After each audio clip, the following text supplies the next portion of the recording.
4 p.m. I saw her in line. They told her everything was closed. They decided it was because it was 4 o'clock, which in all fairness. This is in New York City. On the dot. And they told her she couldn't vote. She's the last person in line. She's standing out in the rain. She's been standing in the rain for like 20 minutes. Where the NYPD is actively participating in voter suppression. A video has also surfaced showing 2 NYPD vehicles pushing into a crowd of demonstrators. You know, this NYPD. Trump 2020. Put it on YouTube, put it on Facebook.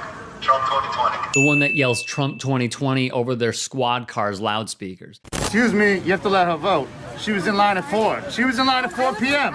She was in line at 4 p.m. What are you doing, man? They forbid an American from casting their ballot. I'll put you in the hospital. You are so quick to hide behind the police. Allow intimidation at the polls. Black people in the South couldn't register to vote simply because of the color of their skin.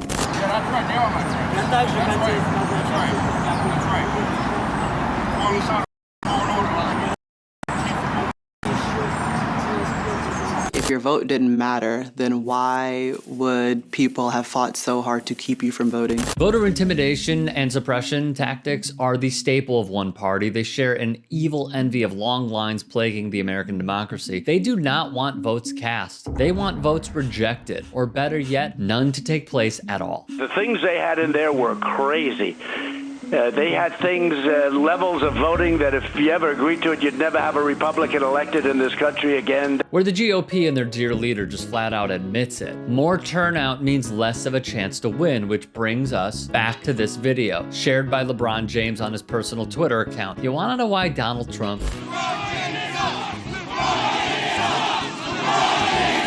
What a crowd.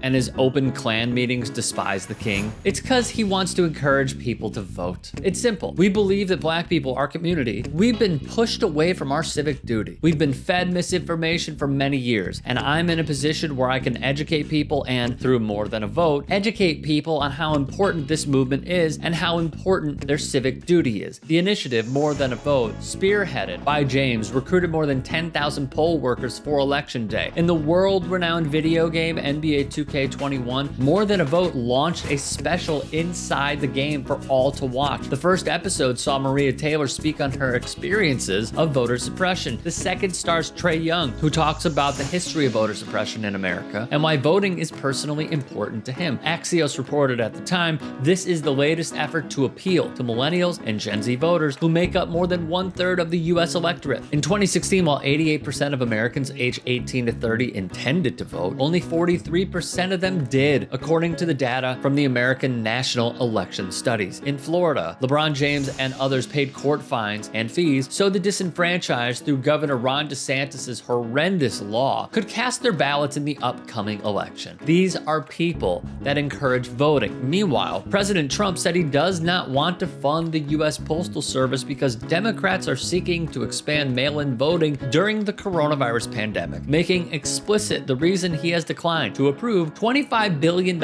in emergency funding for the cash-strapped agency. There's no nuance, no joke. Republicans are firmly opposing free and fair elections unless they do something about it. Again, one side wants you to vote. They want to hear your voice, no matter what side of the aisle you're on. The other simply does not. If you'd like to hear more thought-provoking content like TYT Sports on Facebook and to help in my journey to keep media independent, go to tyt.com/Rick.